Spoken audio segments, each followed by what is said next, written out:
Okie doke. So, first off, let me draw this strip diagram so I can get used to looking at them.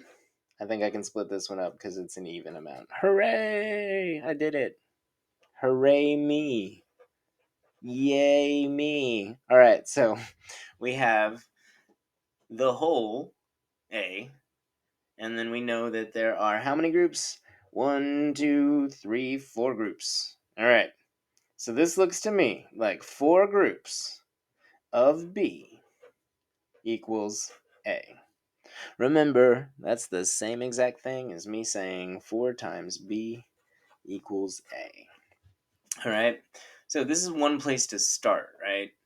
So we could solve this problem if they give us either B or A, because we have already figured out one of the numbers. All right, so obviously, like, we don't have a part C because part C is us just counting how many groups. All right, today we just have to count how many groups, and that gives us our third number. All right, so let's see what they tell us our number is. Our value this time, they're giving us a value as B.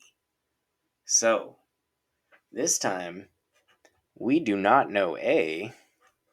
We do know that B, however, B is worth 12. So, can we replace B with 12 to figure out what A is? I do believe we can. Terrible joke, Johnson. All right, so what I've done here is I put parentheses around just because if I don't put the parentheses around, you might think it's 412. But this is 4 groups of B.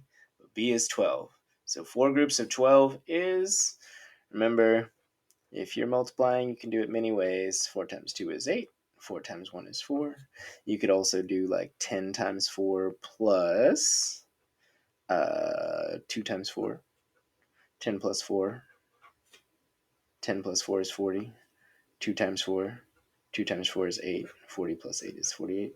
So either way, we do see that the answer is 48.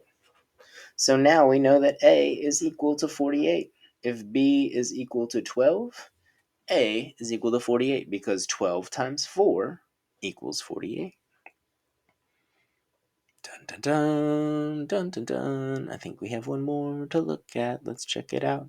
Do do do do do do. All right. Okay, so this time we have a word problem.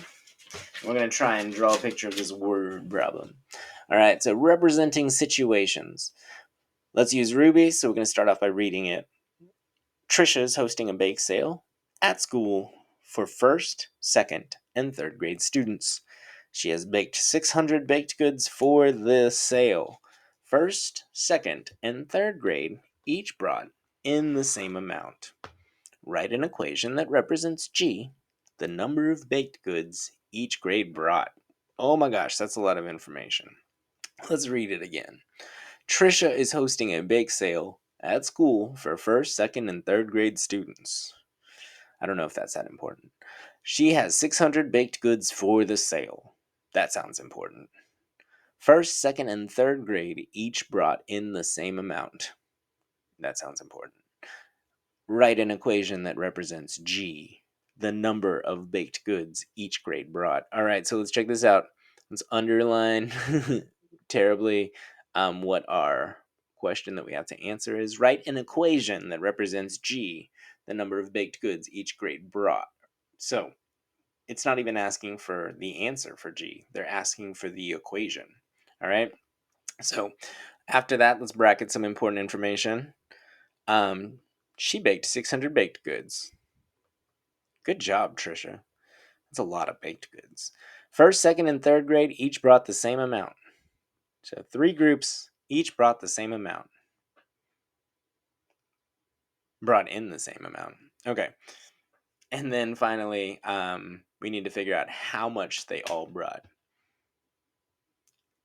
I totally messed up. She didn't bake that. Okay, so the first, second, and third grade each brought baked goods for her to use for her bake sale.